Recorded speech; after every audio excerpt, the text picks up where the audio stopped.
কি দুর্দান্ত একটা ম্যাচ দেখলাম, তাই না? আসলে আজকে কল্পনাতীত একটা জয় পেল বাংলাদেশ, বিকজ এটা আসলে ইউরোপের মাঠে, তাও আবার সান মারিনোর বিপক্ষে দুর্দান্ত খেলেছে Bangladesh team.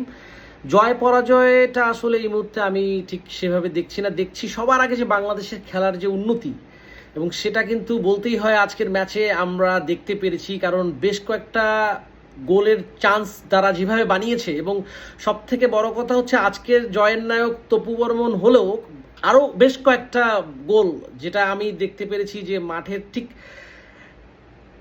Right wing left wing এর যে কম্বিনেশনস, এটা আজকের ম্যাচে কিন্তু বাংলাদেশ দেখিয়েছে। ফয়সাল দুর্দান্ত একটা গোল হলেও হতে পারতো, তার ফার পোস্টে সে ঠিক যেভাবে সাদের বাড়ানো ক্রসটা পায়ে লাগিয়েছে ঠিক টাইম মতো, সেই মুহূর্তে হয়তো গোল পোস্টে না লাগলে সেটাও গোল হতে পারতো। সেক্ষেত্রে হয়তো আজকের ফলাফলটা আরও বড় হতে পারতো, এবং শেষ মুহূর্তে আরও বেশ কয়েকটা বড় বড় চান্স কিন্তু বাংলাদেশ খুব সুন্দরভাবেই অ্যাডাপ্ট করতে চেয়েছিল, বাট ব্যাটে বলে হয়নি।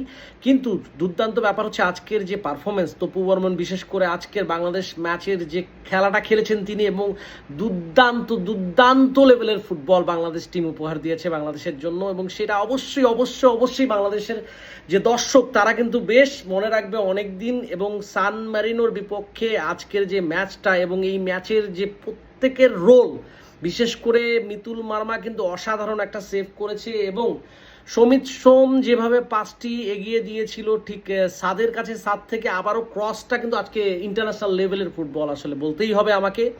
তো সব মিলিয়ে 2-1 জয়লাভ করেছে আজকে বাংলাদেশ দল সান মারিনোর বিপক্ষে। এটা বাংলাদেশের জন্য, বাংলাদেশের ফুটবল ইতিহাসের জন্য অনেক বড় পাওয়া। এবং আজকে কিন্তু এই ম্যাচটি হয়নি ঢাকায়, এই ম্যাচটি হয়েছে ইউরোপের মাঠে। সো সেখানকার ওয়েদার, সেখানকার অ্যাটমসফিয়ার সব কিছু মিলিয়ে দর্শকদের যে টান উত্তেজনা, তারা একটা দুর্দান্ত খেলা দেখেছে আজকে বলে আমার মনে হয়।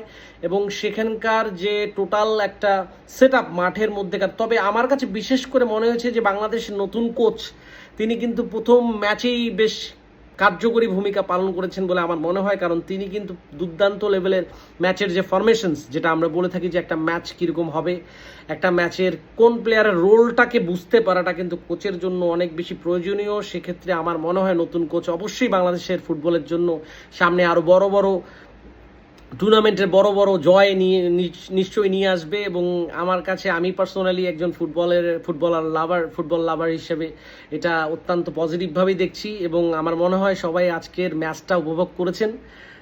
সো এই পর্যন্তই আজকের ভিডিওটা, এবং দেখা হচ্ছে বিশ্বকাপের প্রত্যেকটা ম্যাচের রিভিউ এবং প্রত্যেকটা ম্যাচের আলোচনা নিয়ে অন্য কোনো ভিডিওতে। Thank you so much for watching.